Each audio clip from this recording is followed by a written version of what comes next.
susunod na mayor, walang iba kundi si Mayor Antonio Sani Trillanes Tipon!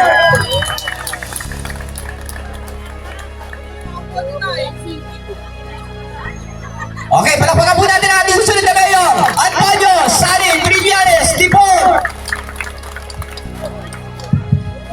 Magandang hapon po sa ating mga kababayan dito po sa Barangay 42. Kamusta po kayo? Mabuti. At nandito po kami ang ating Trillanes para bisitahin po kayo at ipamalita ang nalalapit na pagbabago na darating po sa ating mahal na lungsod ng Caloocan. Gusto po ba natin yun? Oo. Pagbabago po, bakit?